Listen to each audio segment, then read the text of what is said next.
Gracias, Señor.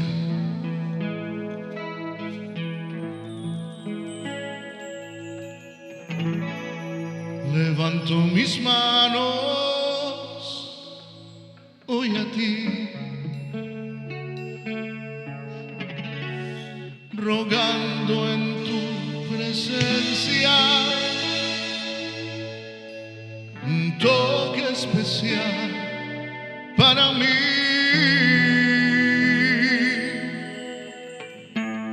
No hay nada que pueda hoy suplir tu dulce presencia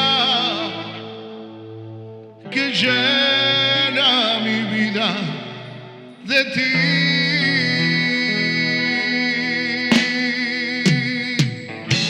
Levanto mis manos hoy a ti, rogando en tu presencia un toque especial para mí. No hay nada que pueda hoy suplir tu dulce presencia que llena mi vida de ti. Con todo mi corazón yo quiero ser fiel, no quiero fallarte más. Ayúdame, Dios, y en mi debilidad fuerte seré en ti, Señor. Fortalécenos, Señor. Llénanos de ti, Señor, de tu Espíritu, Padre, para seguir caminando contigo, Señor, y no nos hagas desmayar. Levanto mis manos hoy a ti, rogando en tu presencia un toque especial para mí. No hay nada que pueda hoy suplir tu dulce presencia que llena mi vida de ti. Con todo mi corazón, alábelo. Con todo mi corazón yo quiero ser fiel, no quiero fallarte más. Ayúdame, Dios, y en mi debilidad fuerte seré. Con todo mi corazón, alábelo. Con todo mi corazón yo quiero ser fiel, no quiero fallarte más. Ayúdame, Dios, y en mi debilidad fuerte seré. Con todo mi corazón yo quiero ser fiel, no quiero fallarte más.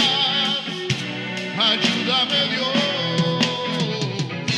y en mi debilidad fuerte seré en ti, Señor.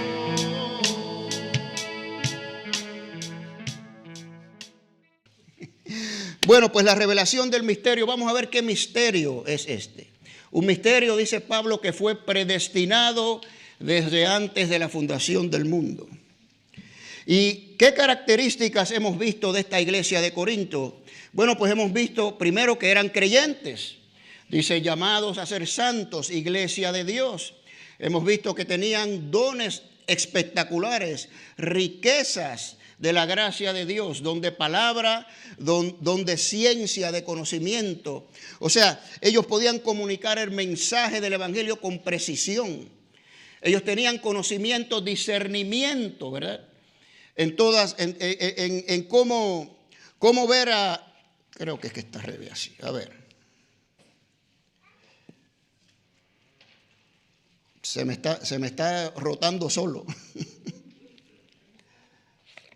A ver.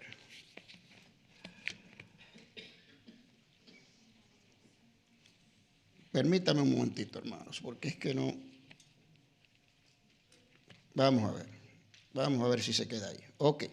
Bueno, entonces, tenían todos estos dones y Pablo dice que eran llamados a ser santos, fueron llamados a ser santos. Una iglesia que por fuera se veía excelente, pero tenían un problema que Pablo lo expone, el problema de la división, el problema de que había favoritismos. Ahora, encontré un pasaje tremendo aquí porque Pablo les dice en los versículos 8 y 9 que el Señor Jesucristo los va a sostener hasta el final porque Él es fiel. Entonces, ¿por qué los tiene que sostener si son una iglesia tan extraordinaria, verdad? ¿Cuál es el sostén que el Señor le tiene que dar? Bueno, pues después Pablo lo revela, ¿verdad? Porque hay división, hay desorden en la iglesia. Y encontré este pasaje, ¿no? Segunda de Timoteo 2, versículo 13 nos dice, si fuéramos infieles, el Señor permanece ¿qué? Fiel, ¿verdad? Porque Él no puede negarse a sí mismo. Es decir, aplicándolo al contexto de la iglesia de Corinto, no era que ellos eran infieles, pero era una iglesia en desorden, pero el Señor siempre es fiel. Y ahí los va a sostener, por más en desorden que esté, el Señor va a estar ahí para ayudarlos, para ordenarlos. Y así es el Señor, hermanos, nos sostiene hasta el fin. Por más pecadores que seamos, y todos somos pecadores, por más que fallemos, las promesas del Señor son sí, amén. Y Él nos dice que el que comenzó la buena obra en nosotros, la terminará, la perfeccionará hasta el día de Jesucristo. Amén, hermanos. Así que esa es la razón por la cual yo creo que Pablo les dice que el Señor los va a sostener. Entonces Pablo después empieza con su retórica y dice, algunos dicen que son de Apolos, otros de Pablo. ¿Acaso está dividido el Mesías? ¿Qué les pasa a ustedes? ¿Usted cree que el Mesías está dividido? Entonces, es una pregunta retórica, obviamente. Inmediatamente ahí, Pablo le dice, ¿acaso fueron ustedes bautizados en el nombre de Pablo? Y Pablo está haciendo esto a propósito. Yo quiero que ustedes entiendan. Él va preparando la escena para lo que les quiere decir en realidad. Y lo que vamos a dar hoy es una continuación. De hecho, por los primeros 4 capítulos va a hablar de la misma cosa, ¿verdad? Estuve escuchando una clase, ¿verdad? Por las redes sociales. Y el maestro de esta clase recomendó lo siguiente, que cuando usted vaya a estudiar un libro de la Biblia, créalo o no, que tome su cuaderno o su libreta y lo escriba completito. Estaba hablando él en particular del libro de Hebreos, ¿verdad? Desde el capítulo 1 hasta el capítulo 13, en ese caso, que lo escriba, sin capítulos y sin versículos, sin títulos en las secciones. Escríbalo completito y léalo así, como yo le he recomendado muchas veces. Y él dice, es una maravilla, se va a dar cuenta de muchas cosas. Ahora, yo me he ejercitado para leer la Biblia de esta manera, sin prestar atención a los capítulos y versículos. Y le digo, hace una gran diferencia. Cuando usted sigue leyendo estos primeros 4 capítulos, lo puede hacer así para que usted vea, está tratando con el mismo tema. ¿Okay? Sigue una hilación, ¿verdad? Un flujo. Entonces Pablo está preparando ya desde el capítulo 1 lo que él quiere decirle a esta iglesia. Y dice, ¿acaso fueron ustedes bautizados en el nombre de Pablo? Gracias a Dios que no bauticé a muchos de ustedes, porque si no, imagínense, ¿verdad? Más dijeran soy de Pablo, yo no. Pero Dios no me envió a bautizar. Aquí empieza Pablo. Y vamos a darnos cuenta por qué él dice estas cosas. Dios no me envió a bautizar, sino a predicar la palabra de Dios, a predicar el evangelio, ¿no? Ahora, él le dice, pero no con palabras de sabiduría humana. Y ahí está la clave, ahí empieza todo. ¿Por qué? Porque estamos en Corintio, en la provincia de Acaya, en pleno Grecia. Acaba de llegar de Atenas, donde tuvo debates con los filósofos, ¿se acuerdan? En el Areópago. Y Pablo tuvo que debatir con palabras de sabiduría humana, con filosofía humana. Y vamos a ver hoy que él dice, yo voy a Corinto, pero yo no voy a ir predicando con palabras de sabiduría humana, porque el evangelio es simple y es poder de Dios. Y vamos a ver que él hizo esto a propósito. Todo eso lo vamos a ver hoy. Entonces, Pablo dice, yo vine a predicar el mensaje simple del evangelio, no con palabras de sabiduría humana, para que no se haga vana la cruz de Cristo. Se acuerda de lo que significaba la palabra vana, ¿verdad? Vaciarse, despojarse de algo, de un contenido.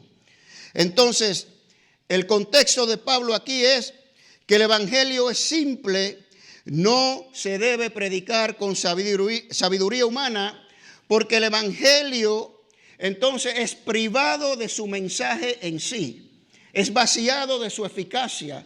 Si empiezas a hablar con silogismos, que es lógica, con filosofía, tratando de ser lo más elocuente posible y ser un mejor orador, no hay nada de malo en esto. Quiero que sepan, no es que esté incorrecto. El problema es que cuando el predicador, el maestro, está predicando de esta manera, la gente se le salen las babas y dice, wow, qué bien predica ese hombre. Y el mensaje le entra por aquí y le sale por acá. Ese es el problema, hermanos. Ese es el problema que está pasando aquí en Corinto. Y Pablo dice, yo no vine a predicar de esa manera porque ya lo hice en Atenas. Y eso le quita la eficacia, vacía la eficacia del evangelio. Porque depende de la persona que lo expone y no del mensaje en sí. Entonces, después nos dijo que así lo diseñó Dios. Los versículos del 18 al 31, así lo diseñó Dios. Dice que ninguno de ustedes son sabios, poderosos, nobles, ¿verdad? Y no tienen la sabiduría del mundo, sino que lo vil y lo menospreciado del mundo escogió Dios.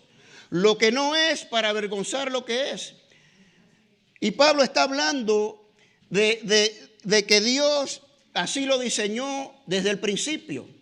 En su sabiduría, Dios dijo, yo no les voy a dar a conocer mi sabiduría a los sabios del mundo, sino a lo vil y menospreciado, lo que no es para avergonzar lo que es. Yo voy a destruir la sabiduría de los sabios. Eso es todo lo que está sucediendo aquí, ¿no? Y dice que Dios decidió salvar a los creyentes por medio de la locura de la predicación. ¿Ok? Ahí está también en Romanos 10:17. Por tanto, la fe viene por el oír, y el oír por la palabra de Dios, por la locura de la predicación. Entonces, termina Pablo diciendo, para estos judíos y estos griegos, este mensaje simple que yo traje, y para ustedes corintios también, ¿verdad? Ustedes vieron que yo no usé palabras de sabiduría, ni elocuencia, ni de buena oratoria, y consideraron este mensaje débil, ¿verdad? No era poderoso y necio. Entonces, Pablo dice, pues eso que ustedes consideran necio y débil, es más sabio y más poderoso que cualquier otro mensaje, que cualquier hombre les venga a ustedes a predicar con sabiduría humana. Lo necio de Dios y lo débil de Dios es más sabio y más poderoso que cualquier cosa en este mundo. Bueno, pero no hay necedad en Dios, dijimos, ¿verdad que no? No hay debilidad en Dios, ¿verdad que no? Bueno, pues lo que pasa es que el necio, el incrédulo, el que no recibe la palabra, el filósofo, aplicándolo al contexto de esta época, ¿no?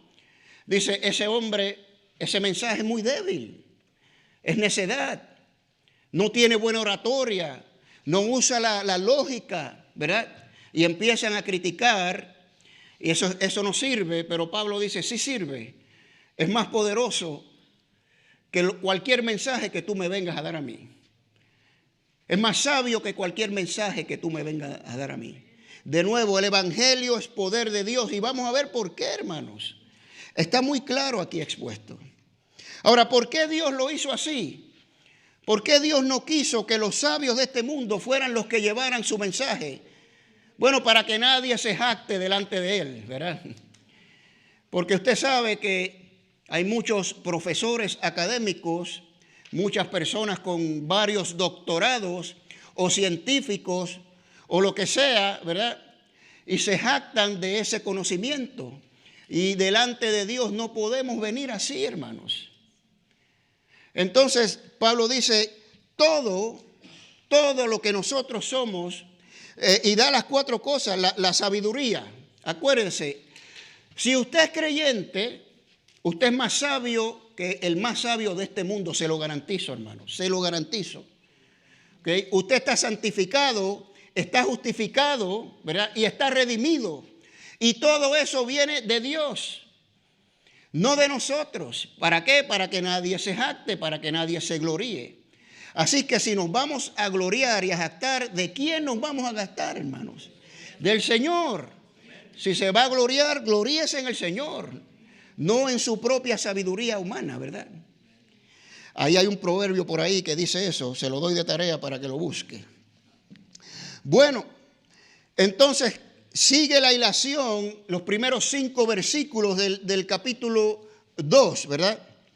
Pablo dice, cuando yo, hermano, fui a vosotros, y les va a dar los detalles de cómo él llegó a Corinto. Escuche bien, hay 6 puntos aquí importantes, ¿verdad? Número 1, vino a predicar el evangelio, ¿verdad? Dice, no fui proclamando el misterio de Dios, misterio, palabra clave, con palabras altisonantes, ¿verdad? O de sabiduría humana. Así que vino a Corinto a predicar el misterio de Dios. ¿Cuál es el misterio de Dios? La revelación del evangelio de la cruz de Cristo. ¿Ok? Ese es el misterio de Dios. Así que se pueden intercambiar esas 2 cosas. Y me va a oír decirlo mucho hoy. ¿Ok? El misterio de Dios es la revelación del evangelio de la cruz de Cristo. ¿Ok? Y Pablo dice que era un misterio desde antes de la fundación del mundo, estuvo escondido hasta este tiempo en específico, ¿no?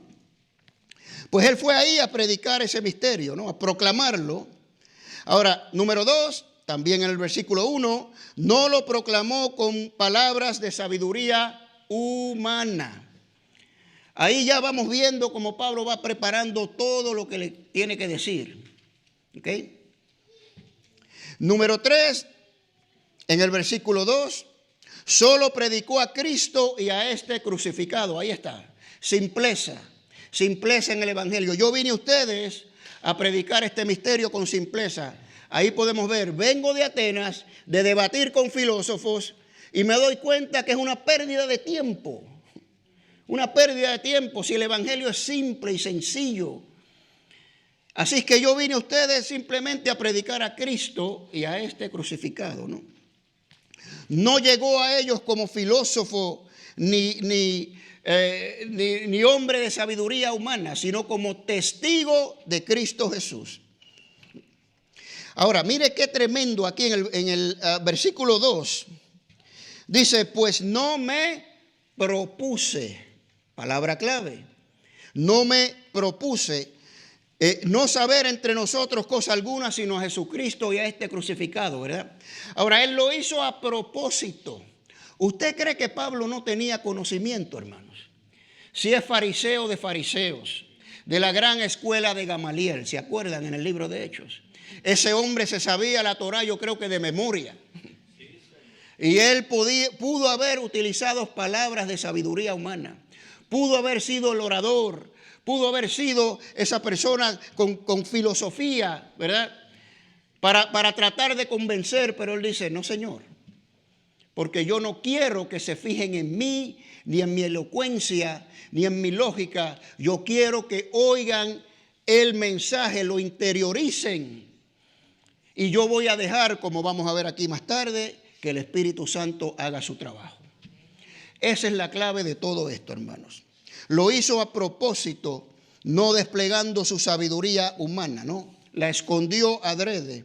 Ahora, mire lo que dice, versículo 3. Llegó con mucho temor y temblor. Ahí está. Me acuerdo cuando estudiamos el libro de Hechos, ahí en el capítulo 18 está cuando Pablo llegó a Corinto, ¿no? Y hicimos referencia a este pasaje. Y yo pregunté, ¿tuvo miedo Pablo? ¿Tuvo miedo Pablo? Y a muchos les sorprendió que sí tuvo miedo. Aquí está, hermanos. Aquí está, claritito. Pero ¿cómo que Pablo tuvo miedo? Bueno, pues les explico lo que está sucediendo aquí. De nuevo acaba de bajar de Atenas hacia Corinto. Perdió el tiempo ahí con los filósofos. Y ahora va a Corinto, que es también pura filosofía. Pero él se propone decir, no señor, yo no voy a debatir con estas personas. Yo simplemente voy a predicar a Cristo y a este crucificado. Y llegó tembloroso porque no sabía cómo lo iban a recibir. Ay, me caerán a pedradas otra vez. Me correrán de la sinagoga. Ya le había pasado esto varias veces. Entonces, por eso es que él llega con temor y temblor. Pero, escuche bien, el que le dijo a Timoteo que Dios no nos ha dado un espíritu de cobardía, sino de poder, de amor y de dominio propio, se lo aplicó a sí mismo. Porque se acobardó Pablo en Corinto. Esa es la diferencia entre el valiente y el cobarde. Ambos tienen miedo, ambos. Pero el valiente vence a su temor, lo domina. El cobarde es vencido por el temor y sale corriendo para el otro lado, ¿no? Número 5. Predicó con la demostración del poder del Espíritu Santo, versículo 4. Y las palabras de mi predicación no fueron con palabras, mire otra vez, persuasivas de sabiduría, sino con la demostración del Espíritu. Eso es lo que Pablo está comunicándole a los corintios. Y vamos a ver por qué, ¿verdad? Vamos a ver por qué esto es así. Ahora, mire qué interesante. El Señor Jesucristo había advertido esto. En Lucas 12, versículos 11 y 12. Mire, cuando os trajeren a las sinagogas, ¿dónde predicaba Pablo primero? En las sinagogas.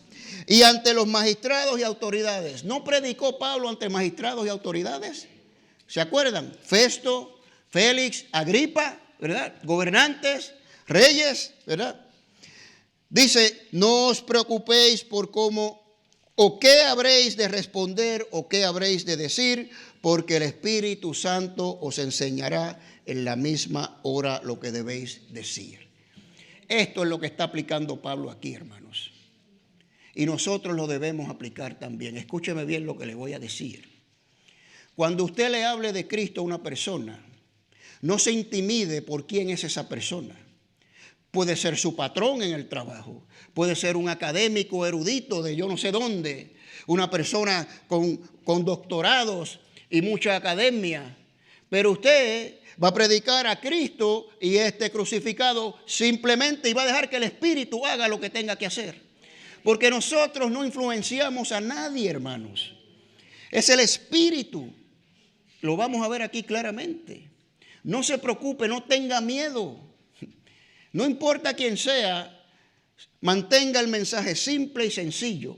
Ahora, lo más seguro para esos eruditos y esas personas con sabiduría humana, ese mensaje es necio y débil, pero usted sabe que no es así. Así que dejemos que el Espíritu lo convenza a esa persona, no nosotros. Amén, hermanos. Muy bien. Entonces, Pablo no tenía confianza en sí mismo, sino que dependía enteramente del poder del Espíritu.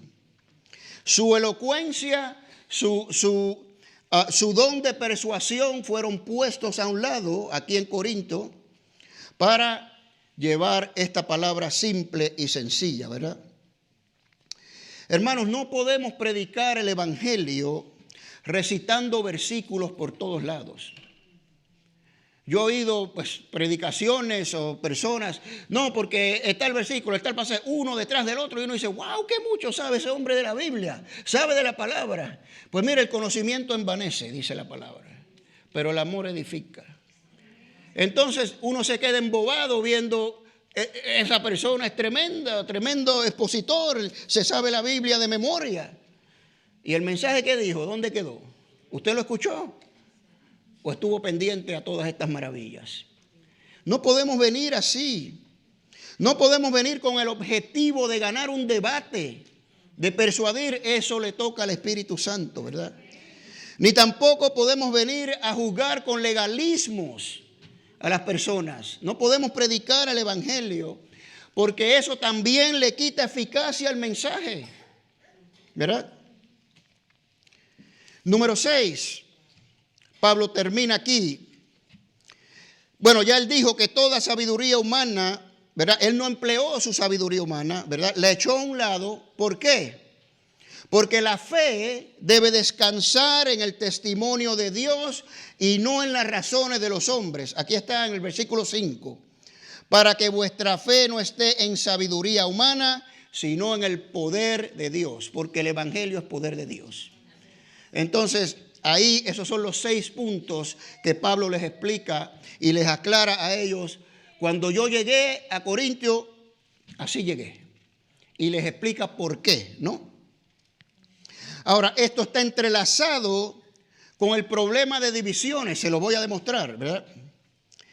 Nosotros que tenemos la revelación completa podemos ver que la autoridad apostólica de Pablo fue cuestionada.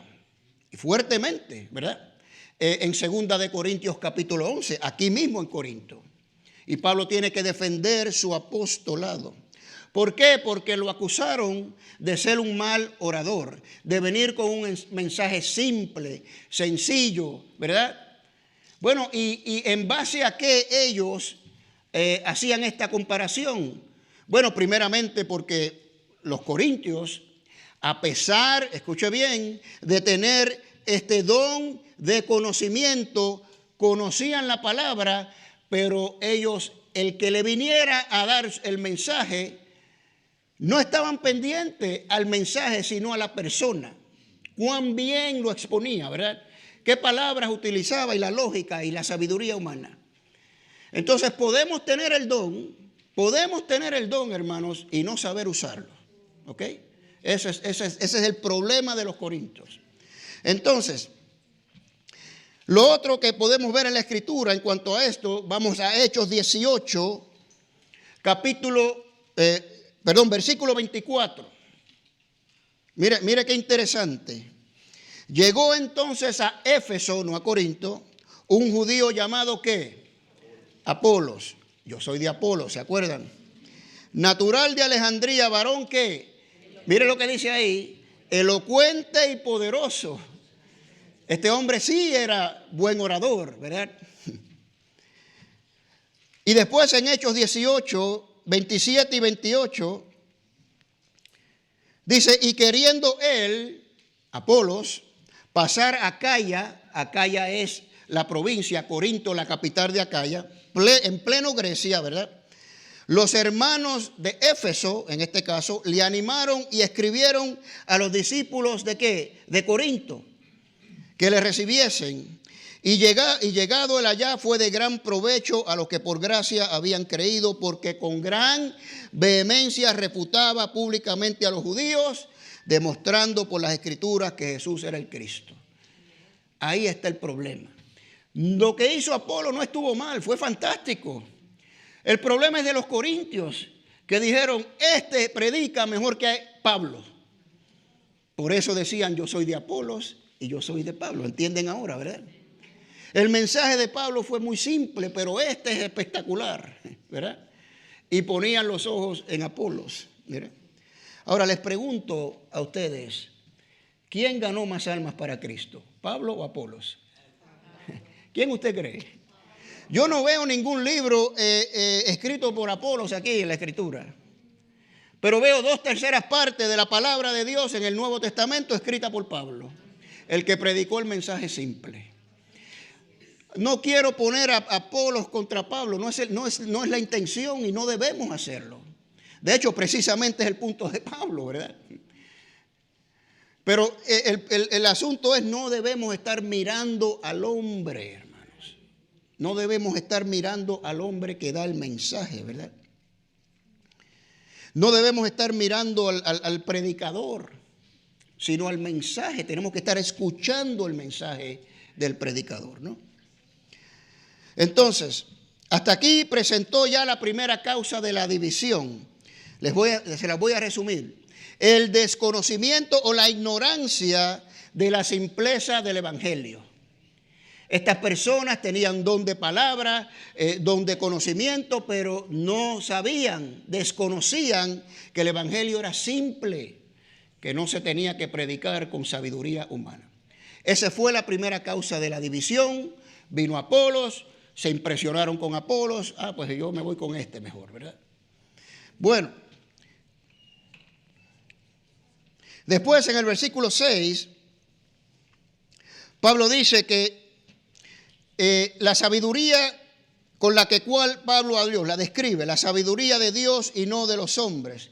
Dice, sin embargo, hablamos sabiduría entre los que han alcanzado madurez, pero una sabiduría, dice, no de este universo, ni de los gobernantes de este mundo forzados a desaparecer. Bueno, ¿qué está diciendo Pablo aquí? Bueno, pues simple y sencillo, que él no vino a hablar con palabras de sabiduría humana, como ya hemos visto. Ahora, él dice que él le habló a los que han alcanzado madurez. ¿Quiénes son los que han alcanzado madurez? Pues son creyentes que no se fijaron en la oratoria de Pablo ni en la oratoria de Apolos. Son creyentes que oyeron el mensaje, lo interiorizaron en su corazón, lo creyeron y no se fijaron ni en la apariencia de Pablo, ni en la sabiduría de Pablo, sino en el mensaje sí. Esos son los maduros, hermanos. Esos son. Ahora, ¿quiénes son los maduros hoy en día? La pregunta que yo me hice, ¿verdad? Bueno, los que no se fijan en la elocuencia del pastor, para empezar por ahí. Los que no se fijan en las palabras bonitas que dice el pastor, ¿no? Los que no se fijan en la calidad de la alabanza. Yo voy a esa iglesia porque me encanta la alabanza, pero el pastor... ¿De verdad?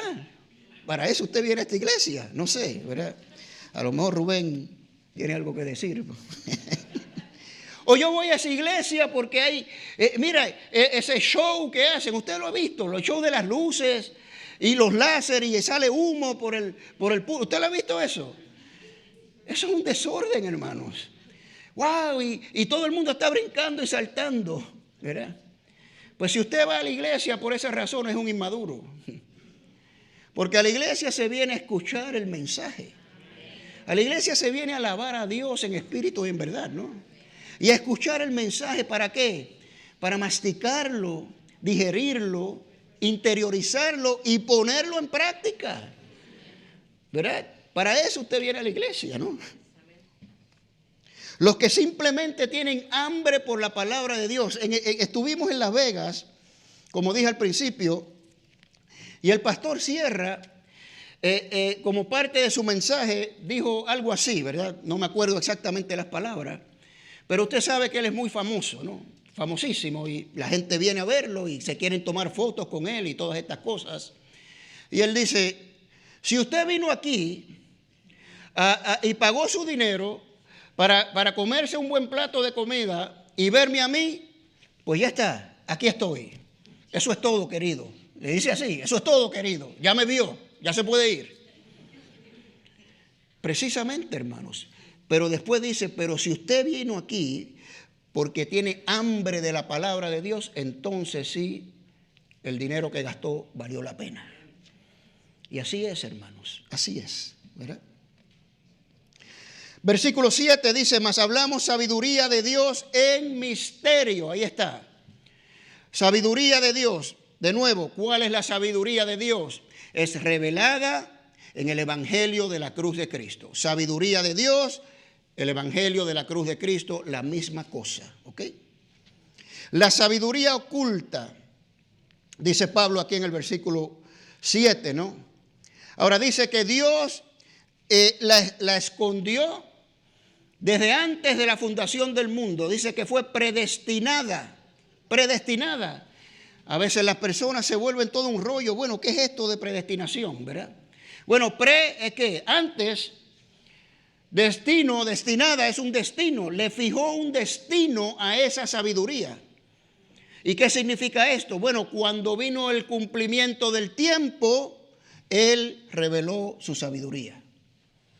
Le fijó un destino. Él sabía cuándo, cómo, con quién, cómo iba a suceder todo en el orden de los tiempos que Él había predestinado desde antes de la fundación del mundo. Eso es lo que significa, ¿verdad? Predestinó esta sabiduría. Dios lo planificó todo. Determinó los tiempos en que estas cosas iban a ocurrir. Gálatas 4 y 5. Pero cuando vino el cumplimiento del tiempo, ¿escuchó, verdad? Dios envió a su Hijo, ahí está. ¿Y para qué envió a su Hijo? Para revelar la sabiduría de Dios. Esa sabiduría escondida, ¿no? Ahora, lo más extraordinario es que el propósito de esa predestinación, dice la Escritura, que fue para nuestra gloria. Para la nuestra. Usted lo ve ahí en el versículo 7. Dios predestinó antes de los siglos para nuestra gloria, para la gloria de los creyentes. ¿Cómo que la gloria de los creyentes? De esto hemos hablado muchísimo, hermanos. Romanos 8:17, ¿verdad? El Espíritu mismo da testimonio de que somos hijos de Dios. Y si hijos de Dios, herederos de Dios. Si somos herederos de Dios, coherederos, igualmente herederos con Cristo, si es que padecemos juntamente con Él, para que juntamente con Él seamos ¿qué? Glorificados. La misma gloria. El padecimiento es el paso a la gloria, como hemos dicho tantas veces, ¿verdad? Bueno, entonces los versículos 8 y 9 dice que esta sabiduría, la revelación del Evangelio de la cruz de Cristo, ¿ok?, no fue conocida por los gobernantes, los poderosos de la época, ¿verdad? Tanto romanos como judíos. Ahora, ¿por qué dice ahí? Porque si lo hubieran conocido, no hubieran crucificado al Señor. Imagínense que Pilato ahí hubiera dicho, ¿saben qué? Yo creo que este es el Hijo de Dios. Me convenció. Váyanse todos para sus casas. ¿Qué hubiera pasado? No lo hubieran crucificado. Y tendríamos problemas nosotros, hermanos. ¿Verdad que sí? Entonces, es lógico, ¿verdad? No conocieron la revelación de la sabiduría de Dios. Envió a su Hijo, visiblemente encarnado Dios en forma humana. Habló palabras extraordinarias. Enseña a este hombre con una autoridad. Nunca hemos oído esas cosas. Hizo señales extraordinarias. Pero no le hicieron caso. ¿Ok? Y ahí es que viene el versículo 9, que tan mal usado es, hermano. Yo espero que usted esté siguiendo este contexto. Dios revela la sabiduría, pero los gobernantes de la época no la conocieron. Los poderosos, los escribas, los fariseos, los procuradores romanos, los principales de la sinagoga. Porque como está escrito, ahí está el versículo 9, ¿verdad? Cosas que ojo no vio, ni oído escuchó, ni han entrado en el corazón del hombre, son las que Dios tiene preparadas para los que lee. Entonces estas personas no amaron a Dios y por eso no conocieron. Está hablando en contexto inmediato de estas personas que no conocieron la revelación. Usted lo ve ahí clarito, ¿verdad? Claro, pero lo sacamos este versículo de su contexto y decimos, ay, nosotros tenemos unas cosas que no sabemos, ni hemos oído las maravillas que Dios tiene para nosotros, que es verdad, no se los voy a negar. Pero no es el contexto de este pasaje aquí. Y se los voy a demostrar claramente, ¿verdad? Dice que Dios la preparó del tiempo pasado, predestinada antes de la fundación del mundo, y solo los que aman a Dios conocieron y siguen conociendo este mensaje, porque esto aplica hoy en día y aplicado por 2000 años. Porque el mensaje es el mismo, no ha cambiado. Y unos lo reciben y otros no.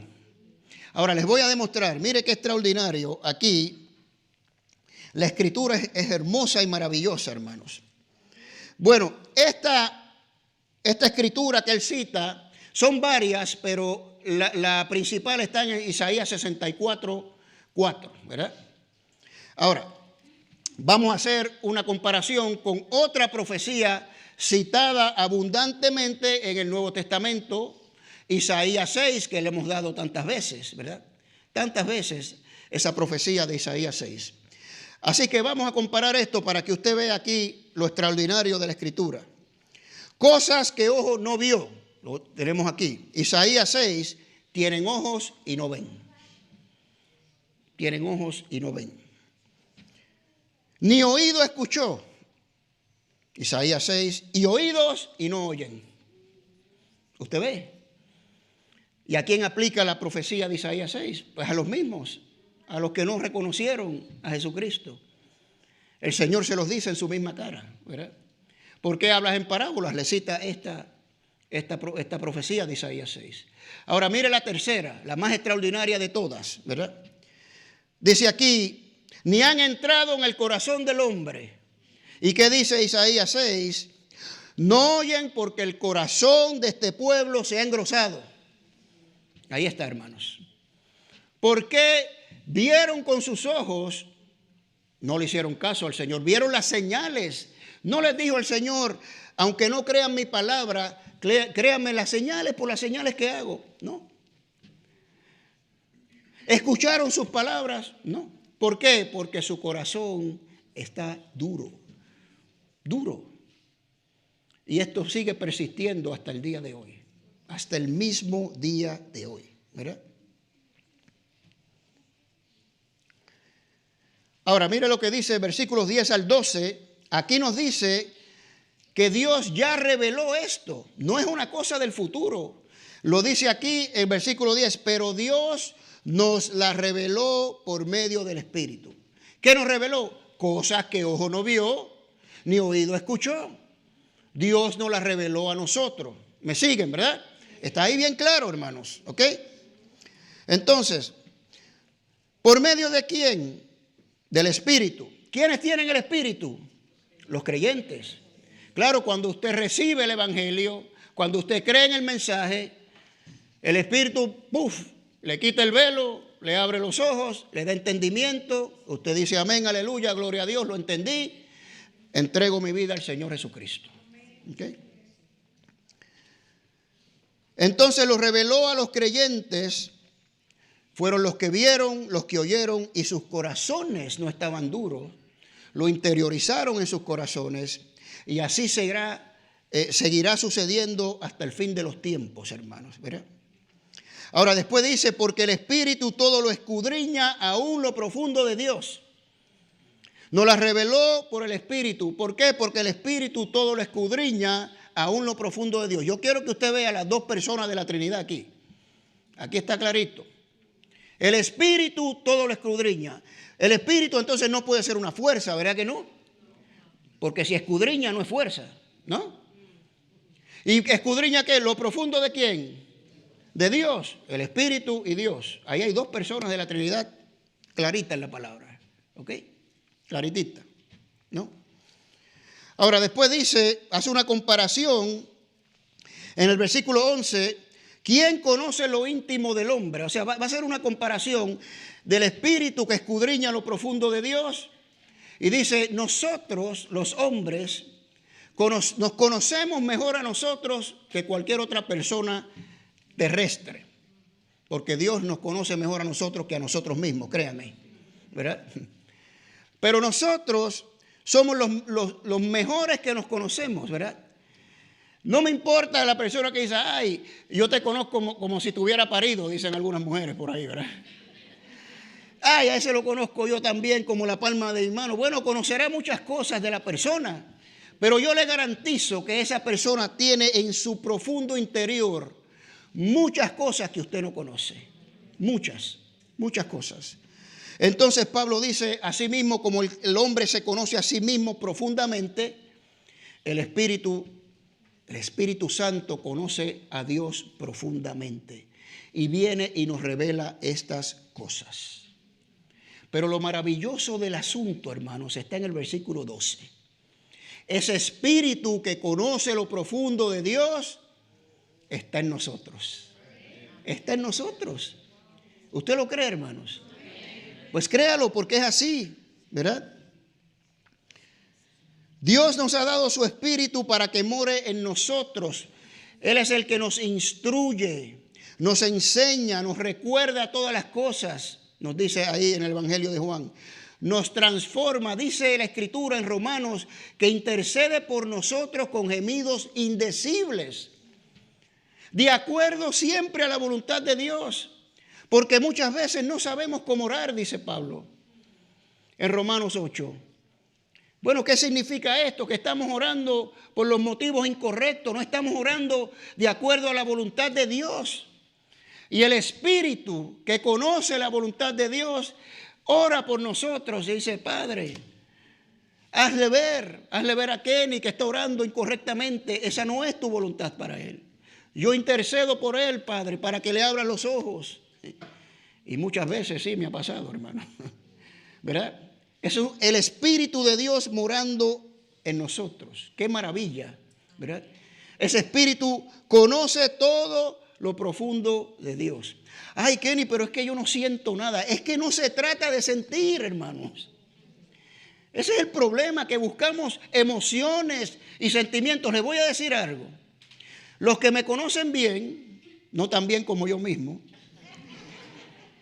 yo no soy la misma persona que parado aquí de este púlpito que soy ahí abajo. Yo les garantizo a ustedes que mis palabras vienen por medio del Espíritu Santo. Y no siento nada, hermanos. Pero yo sé que es así. Y usted también debe creer que cuando usted habla de Cristo, ya vimos la promesa del Señor. No teman porque el Espíritu le va a decir lo que tiene que hablar. Ay, pero es que no siento nada, no siento un caletoncito en el pecho, no sé qué cosa. No veo la unción del Espíritu. Pero es que no se trata de nada de esto. Por eso lo creemos por fe, hermanos. Por fe. Ahora que se manifiesta el Espíritu, fantástico, gloria a Dios. Gloria a Dios. Yo creo en todas esas cosas. Y los versículos 13 al 16, interesantísimos también. Es por medio de ese Espíritu que hablamos, dice Pablo. Vuelve a remontarse al mismo asunto, ¿no? Y nosotros no hemos recibido el Espíritu, lo cual también hablamos no con palabras de sabiduría humana o enseñadas por sabiduría humana, sino con las enseñadas, fíjese, del Espíritu Santo, ¿no? Y dice, adaptando o acomodando lo espiritual a lo espiritual. ¿Qué quiere decir esto? Pues mire, los que tenemos el Espíritu, usted que está oyendo este mensaje que viene por el Espíritu, ¿ok? Si usted tiene el Espíritu, usted lo está entendiendo. Por eso es que se acomoda lo espiritual a lo espiritual. Y les voy a decir algo, hermanos, porque esto lo he oído tantas veces y yo sé que no es verdad. Pero uno mismo se bloquea, deja que la carne venza a nuestro espíritu. Y es esto. Ay, pastor, es que yo leo la Biblia y no entiendo nada. Imposible. Si usted tiene el Espíritu, es imposible. Bueno, después se paran aquí, citan un versículo y lo explican y wow, este hombre es tremendo. Pero nos bloqueamos nosotros mismos. Usted sí entiende la palabra, porque el Espíritu nos capacita para entender la palabra. Así que vamos a dejarnos de esos cuentos. Y si lee y si usted cree que no la entendió, vuelva a leerla y pídale a Dios para que usted vea que le va a entender claramente. Claramente, hermanos. ¿Ok? Entonces eso es acomodar lo espiritual a lo espiritual. Yo cuando estudio, pues yo le pido revelación a Dios por el Espíritu que me ayude a entender para acomodar lo que es espiritual a lo espiritual.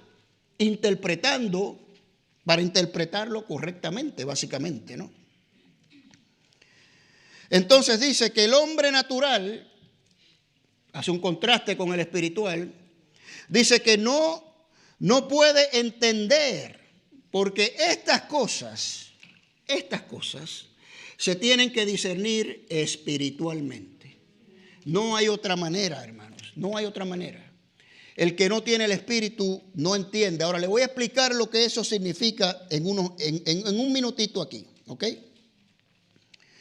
Pero primero les voy a decir que para enseñar a los creyentes, ¿ok?, no se puede usar otra cosa que no sea esto que está aquí, hermanos. Y ese es uno de los problemas que tiene la iglesia moderna de hoy en día. Se salen del marco de este maravilloso libro. Les he dicho muchas veces que nuestra vida tiene que ser cristocéntrica, ¿verdad? ¿Se acuerdan? Lo he dicho muchas veces. Lo que no he dicho y lo voy a decir hoy es que la predicación también tiene que ser cristocéntrica. Tiene que ser acerca de Cristo. No puede ser pastorcéntrica. Y el pastor se pasa 3/4 partes hablando de sí mismo. No puede ser consejos motivacionales de cómo le va a ir mejor a usted en la vida.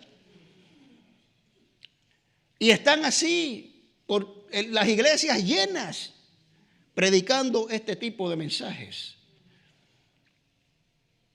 Pero no se puede, porque estas cosas, lo que es espiritual se tiene que predicar por lo espiritual. Y sabemos que la palabra de Dios es inspirada por el Espíritu Santo, es divina. Entonces predicamos lo espiritual por medio del Espíritu y usted lo entiende por medio del mismo Espíritu. Amén, hermanos. Ahora, ¿qué significa que el hombre natural no lo entiende? Ojo, hermanos, no es que no comprende el mensaje. Bueno, qué difícil tiene decir, mira, por medio de un hombre entró el pecado al mundo y por medio del pecado la muerte. Todos los hombres mueren, ¿verdad? Todos los seres humanos mueren, todos somos pecadores. La palabra dice que la paga del pecado es la muerte. ¿Qué muerte? La muerte segunda. Si mueres en tus pecados vas a estar separado de Cristo por toda la eternidad. Eso es lo que significa. ¿Okay? Así que eres un pecador. Pero Dios proveyó una solución. Su Hijo, Él mismo encarnado en forma humana, murió en una cruz, derramó su sangre, murió, pagó el precio del pecado por ti y por mí, para que tú tuvieras salvación. Por tanto, arrepiéntete, reconoce a Cristo como tu Señor y Salvador y ya está. Hay algo de difícil en ese mensaje, hermanos. ¿Alguien no entendió el mensaje? Es facilísimo. O sea que el hombre natural lo entiende. El contexto de aquí es que no lo percibe, es decir, lo rechaza. Lo rechaza. El hombre natural lo rechaza, ¿no? No lo acepta como verdad y que viene procedente de Dios. Precisamente lo conectamos a todo lo anterior. Ustedes, corintios, están buscando la verdad en la sabiduría humana y no en el mensaje. Y por eso hay división. ¿Okay? Y el no creyente igual. Por eso no recibe al Señor Jesucristo. Ese mensaje, eso no es verdad. Eso es una religión. Yo tengo mis propias creencias. Eso es lo que significa que el hombre natural no lo entiende. Porque tiene que venir el Espíritu Santo. Y viene, hermanos, escucha bien, redarguye, dice la Escritura. El Espíritu Santo te está trayendo a las personas, a los no creyentes también, al Padre. Le está diciendo esto es verdad, pero rechazan al Espíritu Santo. Como nos dice la Escritura, Esteban le dijo, ustedes rechazan al Espíritu Santo. Entonces, eso es lo que significa que no lo entienden. En cambio, contraste, el hombre espiritual juzga todas las cosas. Dos cositas del hombre espiritual. Número uno, juzga todas las cosas. El que tiene el Espíritu tiene la capacidad para discernir y entender todo acerca de Dios, hermanos. Usted que tiene el Espíritu sabe que lo que estamos predicando aquí es pura verdad, de acuerdo a la palabra de Dios. Por eso Juan en su primera carta dice que debemos probar los espíritus, porque no todo el mundo predica con el mismo espíritu. Entonces, el hombre espiritual puede juzgar si lo que yo estoy diciendo aquí, o cualquier pastor, cualquier expositor, es verdad o no. En primera de Juan 2, 20 y 21, dice, pero vosotros tenéis la unción del Santo. ¿Quién es la unción del Santo? ¿Qué es la unción del Santo? El Espíritu, hermanos. Tenemos la unción del Espíritu, ¿no? Y conocéis todas las cosas. Ahí está. No os he escrito como si ignoraseis la verdad, sino porque la conocéis. Le está hablando a creyentes, hermanos. Y eso es lo que dice Pablo aquí. El que tiene el Espíritu juzga todas las cosas. Y número 2, no es juzgado por nadie. Es decir, 2 cositas más. Primero, el hombre natural no puede juzgar al espiritual porque el juicio se tiene que hacer de manera espiritual.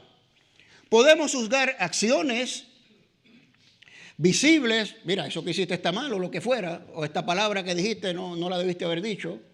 Pero cuando uno juzga espiritualmente, es decir, el corazón del hombre, el hombre natural no puede juzgar a ningún creyente. Decirle, mira, eso que tú crees no es verdad. Ese Cristo en que tú crees, estás perdiendo el tiempo. El hombre natural no puede hacer eso porque no tiene el Espíritu. Y usted sabe lo que dice Pablo que está haciendo el hombre natural, juzgando a Dios. Porque el hombre espiritual tiene el Espíritu y cree por medio del Espíritu. Entonces el hombre natural va a decir, mira, eso que te está diciendo el Espíritu, que es Dios, no es verdad. Está llamando a Dios mentiroso. Y es lo que Pablo dice aquí. Por eso es que al hombre espiritual no puede ser juzgado espiritualmente hablando por nadie. Bueno, ni tampoco los creyentes se pueden juzgar espiritualmente entre sí, porque esto es algo personal, la salvación es personal. No podemos estar juzgando los corazones. Le voy a decir, lo único que puede juzgar al creyente que tiene el Espíritu es esto que está aquí. Es esto. Esto es lo que lo juzga, hermanos. Nos instruye, nos redarguye, nos corrige y nos enseña. No hay otra cosa que pueda juzgar espiritualmente hablando al creyente. ¿Me explico, hermanos? Y termina Pablo con 2 preguntas retóricas. Es decir, la respuesta es obvia y ambas exigen una respuesta negativa, ¿verdad? ¿Quién conoció la mente del Señor? Nadie, ¿verdad? ¿Quién lo instruirá? Nadie, ¿verdad? Ahora, ¿por qué dice eso? Está conectado a lo anterior, al juicio. El hombre espiritual tiene el Espíritu y viene otra persona a juzgar lo que esa persona cree. Está juzgando al Espíritu de Dios. Y dice, tú conoces a Dios, tú vas a instruir a Dios. ¿Me explico, hermanos? ¿Verdad? Así que nadie nos juzgue en el espíritu, espiritualmente. No juzguemos a nadie, los corazones de nadie. Eso se basa en la palabra y Dios es el único que los puede juzgar. ¿Ok? Y termina Pablo con una cosa extraordinaria. Dice, pero nosotros los espirituales, los que tenemos el Espíritu, tenemos la mente de Cristo. Escuche bien, 3 cosas para concluir. Estando en Cristo, número 1, el creyente tiene por definición el modo de pensar de Cristo. Por definición, porque tiene el Espíritu de Cristo, hermanos. No debe ser muy difícil entender esto, ¿no? De manera que el creyente que tiene el Espíritu ajusta sus pensamientos a los pensamientos de Dios que están en su palabra. Por eso es que la palabra es lo único que nos puede juzgar, hermanos. Número 2, porque tenemos la mente de Cristo, y eso viene porque tenemos el Espíritu de Cristo, podemos llevar sin problemas nuestros pensamientos cautivos a la obediencia de Cristo. ¿Por qué no lo hacemos? Pues bueno, Pablo lo explica en Romanos 7, miserable de mí. Lo que quiero hacer no hago y lo que no quiero hacer termino haciendo. ¿Quién me librará de este cuerpo de muerte? Si no estamos llevando nuestros pensamientos, que es donde se empiezan todas las batallas, cautivos a la obediencia de Cristo, es porque la carne nos está venciendo. Y el espíritu y la carne se oponen entre sí y nos estamos dejando ganar por la carne. Pero tenemos que aprender a decir, no Señor, yo tengo la mente de Cristo y ese pensamiento lo borro inmediatamente. Amén, aleluya, gloria a Dios. Vamos a poner esto en práctica, hermanos. ¿Ok? Número 3, para concluir. Tener la mente de Cristo exige, escuche bien, ajustar la vida al modo de actuar de Cristo. ¿Qué quiero decir? No sé si usted se acuerda, hace muchos años había como un movimiento, en inglés se llamó What Would Jesus Do? ¿Qué haría Jesús? Habían hasta bandas que se ponía la gente, ¿verdad? No sé si se acuerdan de eso. Pues eso es lo que Pablo está diciendo aquí. El que tiene la mente de Cristo se pregunta, bueno, ¿qué el Señor haría en esta situación? ¿Qué dice la palabra en esta situación? En vez de estar confiando en su propia sabiduría, en su propio entendimiento, como dice el proverbio, ¿verdad? Confía en Jehová. No te apoyes en tu propio intelecto, ¿verdad? Reconócelo en todos tus caminos y Él allanará tus sendas. Los hermanos de la alabanza pueden pasar. Tener la mente de Cristo, en conclusión, es vivir a Cristo.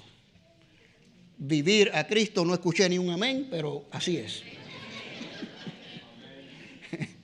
Lo voy a decir otra vez. Tener la mente de Cristo es vivir a Cristo. Amén. Gloria a Dios, muy bien. Bueno,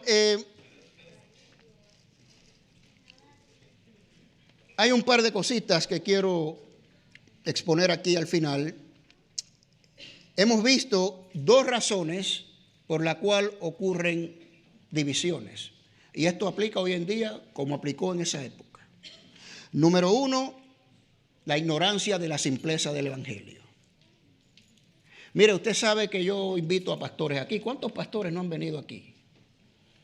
¿Usted cree que a mí me preocupa que ellos prediquen mejor que yo? Es más, les aseguro que predican mejor que yo. Yo soy, como dice Pablo, como el abortivo, el último que vino, ¿verdad? Se me apareció a mí, dice Pablo, como un hijo abortivo, ¿no? El menor de los apóstoles. Pues yo soy el menor de estos predicadores, porque todos los que he invitado tienen 20 y 30 años predicando la palabra de Dios. ¿Y usted cree que yo tengo temor de que usted vaya a decir, ay, este predica mejor que Kenny? Pues me importa un comino, como dice. ¿Ok? Porque lo que yo le estoy predicando es la verdad. ¿Ok? Y eso es lo importante. Pueden ser unos más elocuentes que otros, mejores oradores que otros, mejores expositores. Qué bueno, gloria a Dios.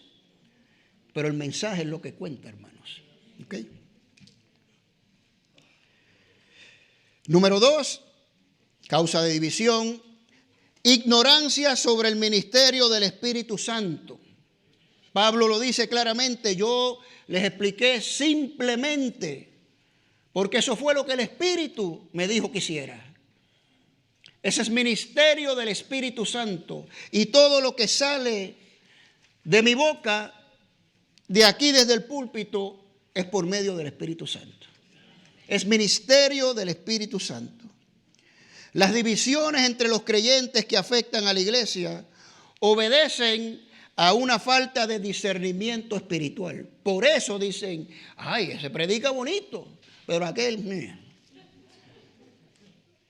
pero los dos predican por el mismo espíritu. Ese es el punto. Y empiezan a juzgar estas cosas y se convierten en seguidores de hombres. Pero el apóstol enseñó aquí al final que nadie puede juzgar a un hombre espiritual. Precisamente lo que le acabo de explicar, ¿no? Porque sería juzgar al mismo Señor, porque los dos hablan por el mismo espíritu. Hablan la verdad. Ay, ese mensaje no me convenció mucho, pero si habló la verdad, estás diciendo que el Señor nos dijo la verdad. Está juzgando a Dios, hermanos. Bueno, y el hombre natural, hermanos. Pues ya dijimos, el hombre natural no puede juzgar nada porque no tiene el espíritu, ¿ok? No tiene el espíritu de Dios, que es lo que le revela a esa persona que lo que se ha predicado es la verdad. Lo entiende, pero no lo recibe porque según tu opinión, ¿verdad?, dices que no es verdad. Cierre sus ojos, hermanos, incline su rostro. Yo quiero hablar aquí al hombre natural. Si hay alguien aquí que públicamente no ha hecho su profesión de fe, que no ha recibido a Cristo como su Señor y Salvador, yo sé que ha entendido el mensaje. Yo sé que la simpleza del mensaje del Evangelio ha sido comprendida. Y yo lo voy a invitar a que se levante de su asiento, si hay alguien aquí, y pase aquí al altar, para que reciba el espíritu de sabiduría, para que la revelación de la sabiduría de Dios, es decir, el Evangelio de la cruz de Cristo, usted la pueda conocer y tenga vida eterna y tenga salvación. ¿Por qué públicamente? Bueno, porque el Señor Jesucristo a todos los que llamó, los llamó públicamente. Y aquella persona, quiero hablarle también, que ha hecho su profesión de fe, pero nunca lo ha hecho públicamente. Nunca. La hizo ahí escondidito. Está bien, gloria a Dios. No hay nada malo con eso. Pero también lo quiero invitar para que hoy lo haga públicamente. Si usted nunca se ha parado y ha proclamado su fe en el Señor Jesucristo públicamente, también lo voy a invitar aquí, hermanos, para que en frente de testigos y en frente de Dios declare su fe una vez más. Así es que yo voy a hacer una oración. Vamos a pedirle al Señor que aquellas personas que quieran levantarse, pero estén luchando en estos momentos porque les da vergüenza, o sea, por lo que sea, se quedan en sus asientos. Oren conmigo, por favor. Bendito Padre Celestial, soberano Dios, tú eres Señor y soberano sobre todas las cosas. Tú eres el que nos das tu sabiduría, el que nos santificas, el que nos justificas, el que nos redime, Señor. Toda la salvación es tuya, 100% tuya, Señor. Lo reconocemos y lo creemos, Señor, con todos nuestros corazones. Pedimos pues ahora, Señor, que tu Espíritu se mueva con poder en los corazones de aquellos que están aquí presentes, Señor, que nunca han hecho una profesión pública de fe. Nunca, Señor. Para que enfrente de estos testigos, hermanos preciosos, y enfrente de tu mismo Espíritu, Señor, puedan proclamar su fe. Para que tú envíes tu Espíritu sobre ellos, quite esta venda de sus ojos finalmente, Señor, y reveles las maravillas de la sabiduría divina, la revelación del Evangelio de la cruz de Cristo. Les reveles que tú viniste en forma de hombre, te hiciste hombre y en esta condición fuiste siervo, viniste a servir, a llamar a pecadores al arrepentimiento, a dar tu vida por el rescate de muchos. y fuiste fiel hasta la muerte por todos nosotros, Señor. Levanta a estas personas de sus asientos hoy, Señor. No dejes que se queden ahí. No importa, Señor. Aquí seguiremos haciendo llamados. Nunca, jamás, nunca vamos a dejar de hacer llamados, porque esa es nuestra función, predicar tu evangelio y ganar almas para ti, Señor. Manifiéstate tú con poder. Nosotros hablamos por tu Espíritu y tu Espíritu hace la obra, Señor. Gracias, Señor Jesucristo, por el privilegio y la oportunidad que nos das de hacer esto, Señor. Y en tu nombre hemos orado estas cosas y todos decimos, hermanos, amén, amén. Gloria a Dios, hermanos. Vamos entonces a ponernos de pie y vamos a cantar al Señor una última alabanza en el Espíritu. Amén, hermanos.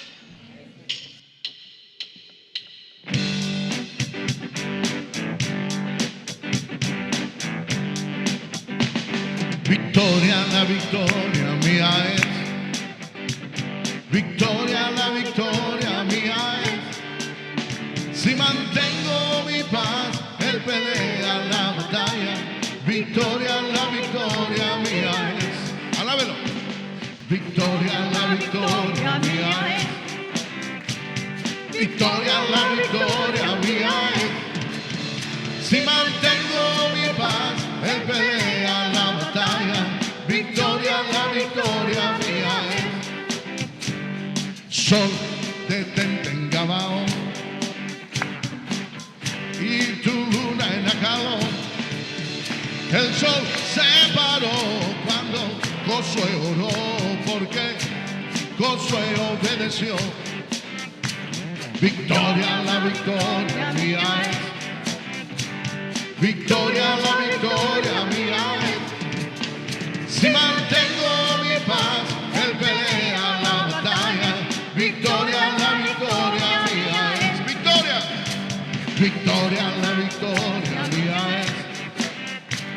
Victoria, la victoria mía es.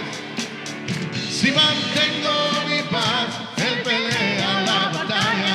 Victoria, la victoria mía es. Si mantengo mi paz, Él pelea la batalla. Victoria, la victoria mía es. Si mantengo mi paz, Él pelea la batalla. Victoria, la victoria mía es. Si mantengo mi paz, Él pelea la batalla. Victoria.